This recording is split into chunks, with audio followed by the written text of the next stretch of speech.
आजकल ना एक बहुत बड़ा सवाल हर तरफ उठ रहा है और ये सवाल सीधा हमारे देश की बुनियाद से जुड़ा हुआ है। जी हाँ, सवाल यही है कि भारत का संविधान, हमारी पहचान की ये जो किताब है ना, इसे आखिर लिखा किसने? देखिए, इस पर ना जाने कितनी ही कहानियां हैं, कितने ही दावे सुनने को मिलते हैं। आपने भी सुना होगा, है ना? कुछ लोग कहते हैं भाई ये तो अंग्रेजों का दिया हुआ है। कुछ का मानना है कि ये तो बस दूसरे देशों से कॉपी पेस्ट कर दिया गया है। और एक बात जो बहुत सुनने में आती है वो ये कि डॉक्टर अंबेडकर ने तो इस पर सिर्फ साइन ही तो किए थे। पर क्या वाकई में सच यही है? तो चलिए, इस सवाल का सच जानने के लिए हमें इतिहास में थोड़ा पीछे जाना होगा। साल था 1946, जब हमारी संविधान सभा बनाई गई थी। और जानते हैं, इस सभा में पूरे भारत के कोने कोने से 299 सदस्य चुने गए थे। जरा सोचिए, 299 दिमाग, 299 अलग अलग विचार, अलग अलग आवाजें। ये कोई मामूली बात नहीं थी। ये तो पूरे देश को एक धागे में पिरोने की एक बहुत बड़ी एक सामूहिक कोशिश थी।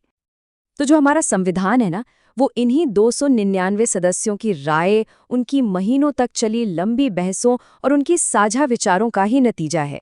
हर एक आवाज को, हर एक विचार को सुना गया, उसे जगह दी गई। हर किसी ने इसमें अपना योगदान दिया। लेकिन इतने सारे विचारों का जो ये सागर था, इसे एक दिशा कौन देता? इसे एक किताब की शक्ल कौन देता? इसके लिए एक लीडर की जरूरत थी, है ना? एक मुख्य शिल्पकार की। तो फिर सवाल वही है, इस पूरी प्रक्रिया का वो मुख्य शिल्पकार आखिर था कौन? वो कौन था जिसने इस इतने बड़े काम को लीड किया?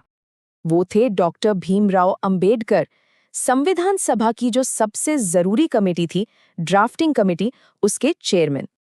इसको ना आप ऐसे समझिए, एक तरफ थे 299 सदस्य जिन्होंने अपने विचार दिए, बहस की, और दूसरी तरफ थे एक मुख्य शिल्पकार जिन्होंने उस पूरे ड्राफ्ट को लीड किया, हर बहस को एक दिशा दी और उसे फाइनल शेप तक पहुंचाया। लेकिन डॉक्टर अंबेडकर का जो योगदान था ना, वो सिर्फ लिखने या लीड करने तक ही नहीं था। नहीं, वो सिर्फ एक लेखक नहीं थे, वो एक विजनरी थे, एक दूरदर्शी। उनकी जो भूमिका थी वो इससे कई कई ज्यादा गहरी थी। सोचिए, उन्होंने सिर्फ संविधान का ड्राफ्ट ही तैयार नहीं किया, बल्कि उसके हर एक शब्द पर, हर एक कॉमा तक पर घंटों तक बहस की। संविधान के हर आर्टिकल को पूरी सभा के सामने समझाया।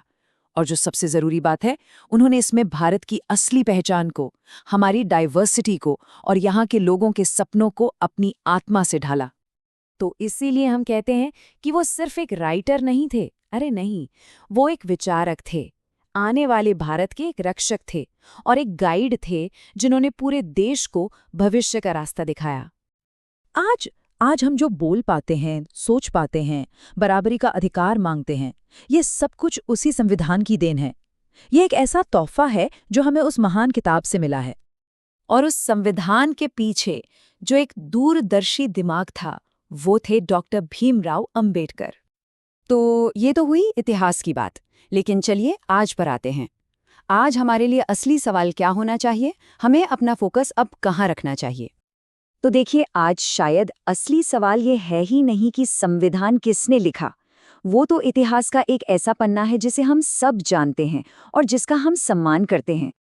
असली सवाल तो ये है कि क्या हम उस संविधान को, उसकी आत्मा को सही मायनों में जी रहे हैं? क्या हम उन वैल्यूज पर चल रहे हैं जो हमारे संविधान की नींव है? ये सवाल हम सबको आज खुद से पूछना होगा।